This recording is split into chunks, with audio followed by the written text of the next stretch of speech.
Ya estamos de regreso en Masa Crítica en Iquique Televisión, en esta oportunidad conversando con Patricio Vergara, director general de CIPTAR, y Cristian Zamorano, académico de la Universidad de Antofagasta, cientista político. Vamos al tercer bloque ya de nuestro programa. Estamos analizando en parte lo que fueron los debates del CIPTAR, pero también lo que está pasando con la política nacional. A mí me gustaría, Patricio, que nos dijera un poco qué te pareció esta sensación que tiene la comunidad, que además surge, digamos, de los estudios de investigación que ustedes realizaron, de esta incertidumbre respecto del futuro. Más de un 50%, ¿cierto?, de la ciudadanía tiene incertidumbre respecto de lo que pueda pasar en la región. Y uno dice, pero ¿cómo es esto? Si se ha anunciado, ¿cierto?, tanta inversión en tema de cobre, vienen expansiones de las grandes compañías, tenemos el comercio internacional, tenemos el turismo, y sin embargo la ciudadanía está con este temor. ¿Por qué ocurrió o por qué ocurre eso? ¿Cómo lo ves tú? Bueno, a ver, yo pienso que por un lado se han producido algunos fenómenos que no han sido suficientemente destacados en la sociedad regional en el último tiempo. En particular, por ejemplo, el tema de la permanente reducción de la producción minera en los últimos 4 años.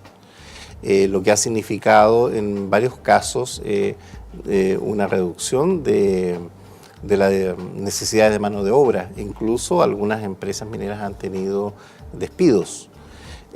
Por otro lado, se ha producido por el lado de la minería también el fenómeno de que las expansiones que estaban prometidas se han ido dilatando en el tiempo, y algunas de ellas han sido por tiempos más breves de lo que se tenía imaginado.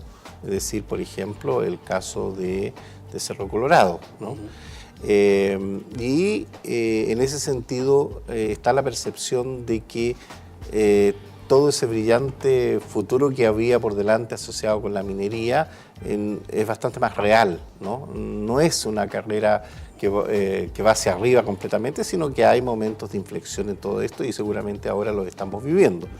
Eso ha significado también un proceso efectivamente, de que desde diciembre del año pasado estamos teniendo tasas de desempleo, de desocupación mayores que lo que hay a nivel nacional.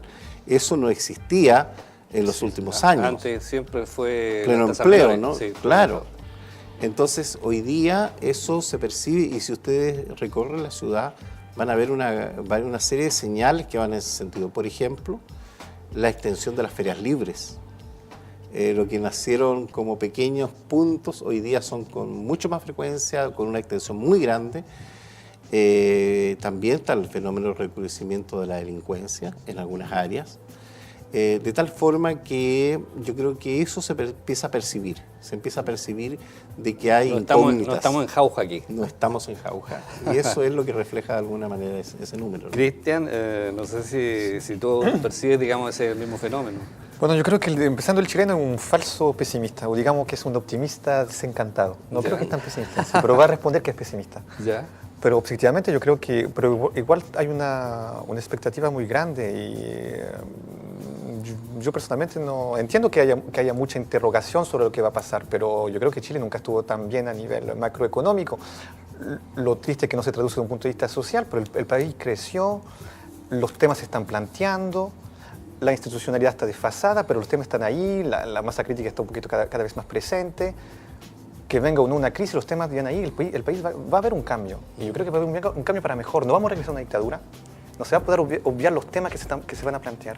Y yo creo que eso, al fin y al cabo, es un salto cualitativo para el país, que lo queramos o no, y debe mejorarse. Entonces yo veo eso con optimismo, más que con pesimismo. Oye, a propósito de eso, hay un tema que no hemos tocado, es qué va a pasar con la derecha, una derecha que pareciera, digamos, algunos vaticinan un desastre electoral. Por lo menos en el caso de Evelyn Matei pareciera que le va a ir bastante mal, digamos, respecto de lo que es históricamente la votación de la derecha. ¿Cómo es? ¿Se va a tener que hacer reingeniería la derecha en nuestro país? Bueno, eso para mí también eso me da optimismo, porque el pinochetismo está sufriendo cada vez una derrota más grande. Es decir, la derecha conservadora extrema está regresando a su verdadero lugar, que son, yo creo, unos 15-17%. Hay una factura que está pasando con la historia. A pesar de los resultados que encontró económicamente, hay una factura humana que está pagando. Y yo creo que hay una derecha que no se reconoce en esa derecha extrema, y que es la derecha de Sebastián Piñera. ¿Quién encarna a quién? Parisi. Parisi le está quitando votos a Matei, encarnando esa derecha supuestamente más republicana. Ahí hay que ver también, es liberal en sí, es más liberal, más escuela norteamericana, pero el liberalismo también concierne libertades y no solamente una visión económica. Y yo creo que la fractura que se va a producir para la derecha, para mí también es benéfica, porque también va a aparecer una derecha que aspira a más institucionalidad, a más visibilidad, a más transparencia, a más democracia en sí, terminando con tendencia al autoritarismo. Y por otra parte también la izquierda tiene que hacerse también un reexamen total. El Partido Socialista, ¿qué significa ser socialista en 2013? ¿Qué significa ser comunista en 2013? ¿La doctrina es válida aún? El Capital nunca terminaron el libro. Podemos tener una lectura marxista pegada a pie de la letra en 2013. También la izquierda tiene una gran tarea de introspección. Patricio, el tema de la UDI y la derecha más vinculada, digamos, de alguna manera, ¿cierto?, al pinochetismo, ¿qué tiene que hacer? Da la impresión de que un poco están suicidándose políticamente, porque ellos no cambian, ¿cierto?, en los temas valóricos, mantienen posiciones muy rígidas, muy conservadoras, y tampoco en temas que son ya más de mercado, lo que conversamos, ¿cierto?, delante. Tampoco está por abrir un poco más la válvula. ¿Qué piensas tú que pasa por la cabeza de la derecha? No sé si lo has analizado, lo has digamos, estudiado, pero es interesante el fenómeno de lo que está ocurriendo. Bueno, yo creo que efectivamente a la UDI le ha costado renunciar a la idea de que es el partido hegemónico, es el partido que tiene mayor representación parlamentaria, ¿no? Y le ha costado entender que eso ha sido fruto de otros Chile. Este Chile tiene nuevas expectativas. En particular, una cosa que es muy notable es el estudio que salió la semana pasada del Latino Barómetro, que muestra en comparación con todos los demás países que Chile es el país donde existe la mayor diferencia entre la percepción de que a Chile le va muy bien, pero a las personas no. Entonces, ahí hay un tema de revolución de las expectativas. En Brasil no sucede eso. Hay un cierto equilibrio de concepción de cómo se le está yendo al país y cómo le está yendo a las personas. Acá no. Acá parece haber una esquizofrenia.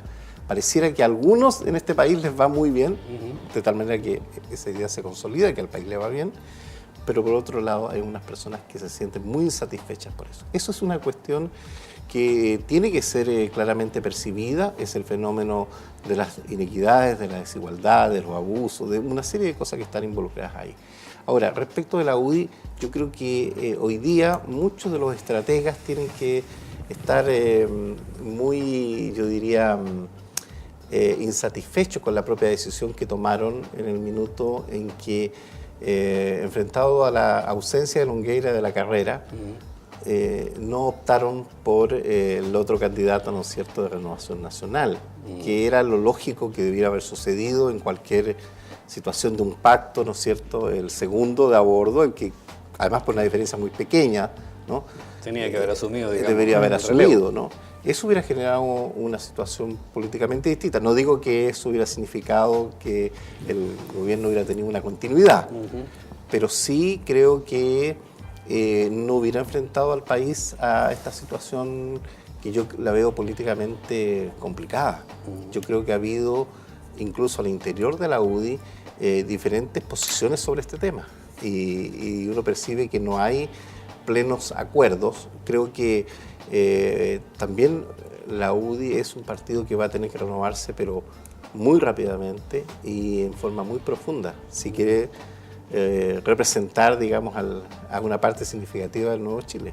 Cuando uno conversa, Cristian, con algunos dirigentes o líderes de Renovación Nacional, ellos definitivamente, y lo dicen sin ningún problema, se han restado, digamos, de esta campaña de Matei, no participan, no van, ¿cierto?, a las actividades, no hacen puerta a puerta, y bueno, y de hecho, digamos, las encuestas dan cuenta de esto, digamos, no está Renovación Nacional detrás de la candidata del sector. ¿Tú crees que esto se podría haber manejado de una mejor manera si hubiese sido Andrés Alamán el candidato en realidad? No, sí, no estoy de acuerdo con Patricio. Yo creo que Matei, de manera simbólica, representa todos los atavismos de la UDI. Es la vitrina de las malas costumbres, de lo más feo que tiene la UDI. Es autoritaria, a veces su temperamento se la come literalmente. No fue una buena candidata. Yo creo que Longueira era otro tipo de candidato. Era mucho más pesado. Así es. Mucho más difícil. Y yo creo que sí, Alamán encarnaba una centro-derecha que podía atraer más votos. Y yo creo que ahí también se equivocaron, porque la UDI impuso su funcionamiento interno. Mira, voy a decir algo de provocador. Yo creo que la UDI, con el Partido Comunista, sobre todo la UDI, es el partido político en Chile que tiene el comportamiento, se comporta como partido leninista en sí, es que tiene el comportamiento mal por lo que han leído Lenin. Sí. Es decir, hay poca transparencia en cuánto funciona, es muy difícil entrar en la UDI, cómo está manejado desde arriba en el comité central, si se podría poner, no hay transparencia. Realmente para llegar hasta ahí hay que ser de la UDI, hay un recorrido y al exterior de la UDI hay cohesión. Debate al interior, cohesión al exterior. Lenin. Yo creo que es un partido muy fuerte, pero ahora, las ideas que defiende yo creo que están en desfase con nuestra realidad, a nivel valórico. La solución que proponen para mejorar este sistema es que se profundice más este sistema. No lo creo, yo creo que hasta los norteamericanos escribieron, al final de los 90 había la idea que esta democracia iba a ser una democracia de mercado. El mercado iba a democratizar todo esto. Incluso algunos hablaron del fin de la historia, Fukuyama, del fin de la historia porque la democracia iba a ganar y el socialismo iba a derrumbarse. 20 años después, Fukuyama indica que se equivocó escribiendo eso. Yo creo que mucha gente se quedó pegada hace 20 años, antes de la caída del muro. Patricio, hay también, ¿cierto?, en esta elección del próximo domingo, una serie de candidatos alternativos, digamos, personas, ¿cierto?, que representan una gama bastante amplia, ¿cierto?, de diferentes sensaciones respecto a la política, acercamiento. Está Alfredo Sfer, digamos, ¿cierto?, que fue elegido el mejor compañero por el resto de los candidatos, que fue un poco enamorada, yo creo, de don Francisco de ese programa, ¿no?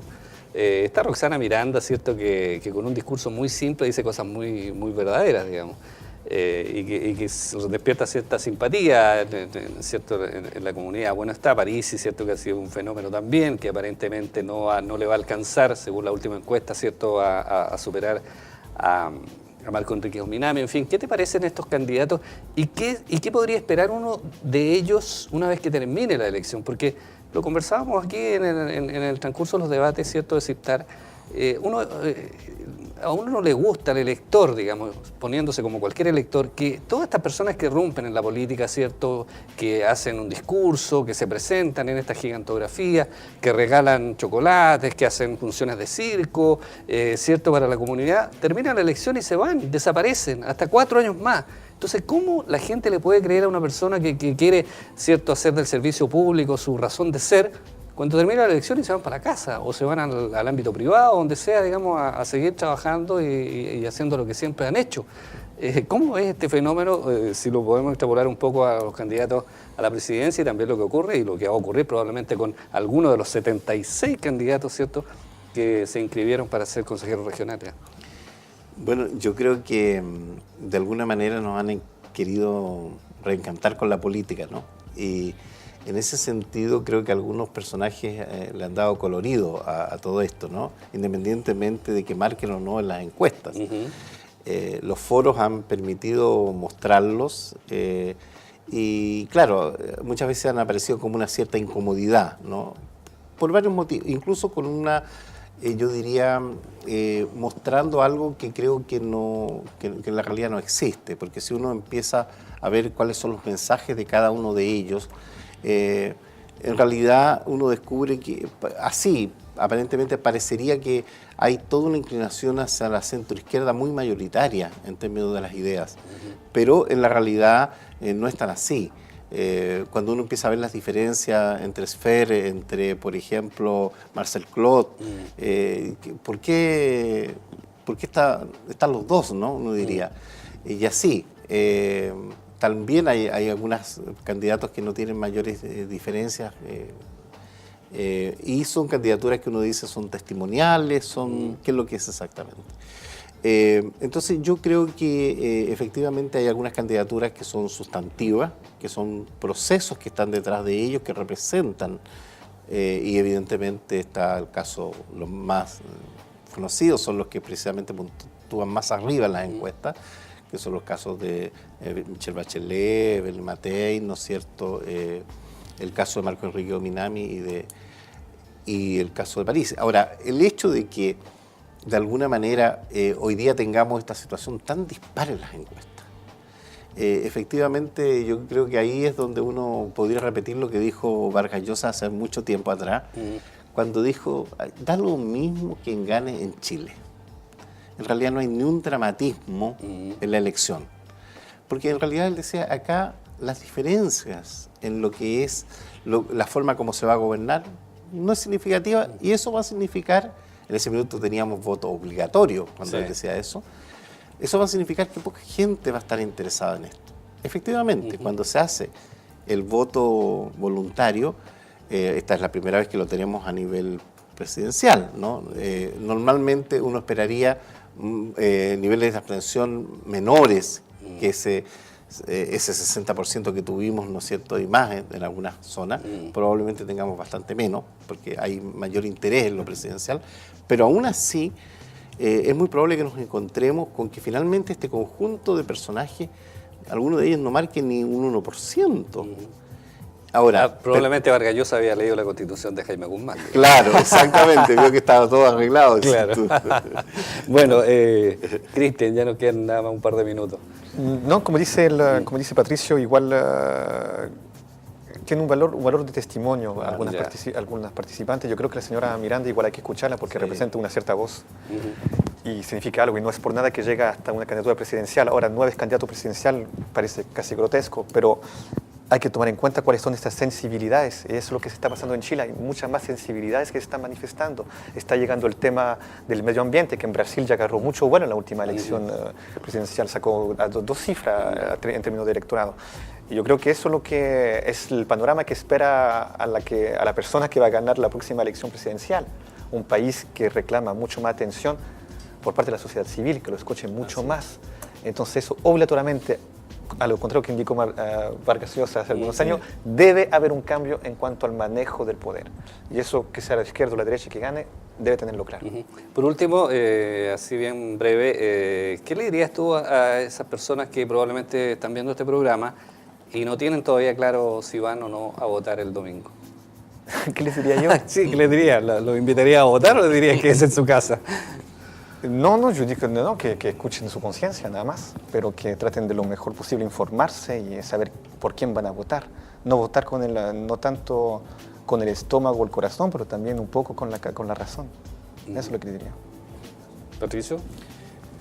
Yo creo que efectivamente, en particular en las elecciones que tenemos ahora, es extremadamente importante que la gente vaya a votar.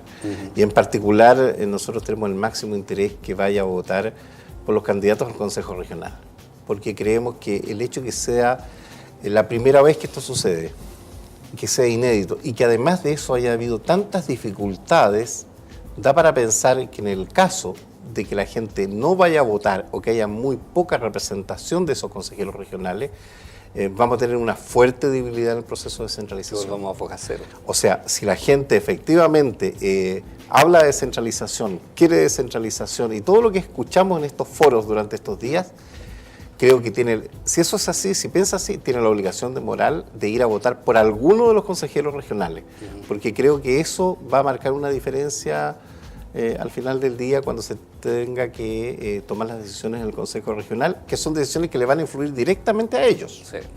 Bueno, muchas gracias por habernos acompañado en este programa. Invitar, ¿cierto?, a todos nuestros televidentes que vayan a votar el domingo.